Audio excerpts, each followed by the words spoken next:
सद्गुरू श्री ब्रह्मचैतन्य महाराज गोंदवलेकर यांचं प्रवचन 29 मे. भगवंताची तळमळ लागायला पाहिजे.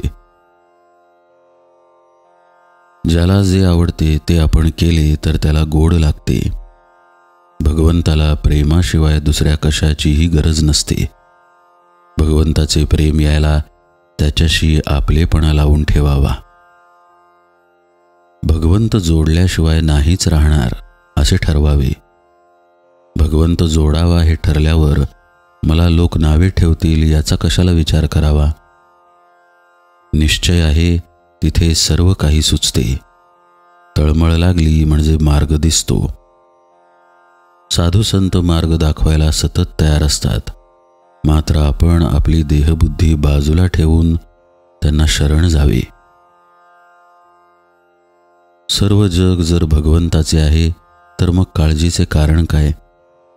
उपाधी कुणी लावून घेतली. माझी मीच. मी निर्दोष होईन तेव्हाच लोक मला तसे दिसतील. आपल्या सर्व अवगुणांना कारण म्हणजे मी रामाला विसरलो हेच आहे. परमात्म्याचा विसर पडतो हेच खरे पाप. कोणी पाहत नसेल तिथे वाईट कर्म आपण करतो, पण भगवंत चोहोकडे पाहतो अशी जाणीव ठेवली म्हणजे असे पाप घडणार नाही. कोणतेही कर्म करताना फळाची आशा धरली तर ते घातक होते. ज्याने भगवंत जवळ आणला जातो तेच चांगले कृत्य. स्नान संध्या केली आणि व्यवहार खोटा केला तर त्या संध्येचा काय उपयोग. मनात कोणताही हेतू न धरता परमेश्वरावर श्रद्धा ठेवून वागावे. मन परमेश्वराला अर्पण करावे. ते दुसरीकडे गुंतवू नये. एकदा अर्पण केलेल्या मनाला जर पुन्हा विषयाचा आनंद झाला तर ते अर्पण झाले नाही असे समजावे. माझा प्रपंच व्हायचा असेल तसा हो, पण तुझा विसर मला पडू देऊ नको असे अनन्य भावाने भगवंताला म्हणावे. प्रत्येक कृतीत मी भगवंताचा आहे ही जाणीव ठेवावी.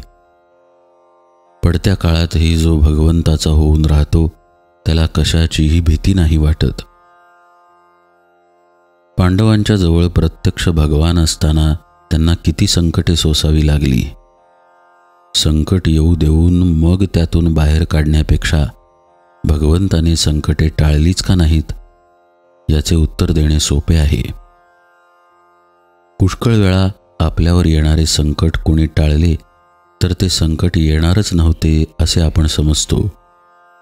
खरे सांगायचे म्हणजे संकटे ही आपल्या कर्माचीच फळे असतात. संकटांमध्ये भगवंताच्या अस्तित्वाची जाणीव राहिली तर ती आपल्याला समाधान देते. ज्यांना सर्व अनुकूल आहे त्यांना देखील समाधान हे नसतेच. म्हणून ज्यांना तितकी अनुकूलता नाही त्यांनी त्याबद्दल असमाधान ठेवण्याचे कारण नाही. कारण समाधान हे त्यामध्ये नाहीच नाही. असमाधान हा रोग सर्वांना एकच आहे आणि भगवंताचे स्मरण हे औषधही सर्वांना एकच आहे. वासना मारायला भगवंताचे अधिष्ठान हा एकच उपाय आहे. जानकी जीवन स्मरण जय जय राम.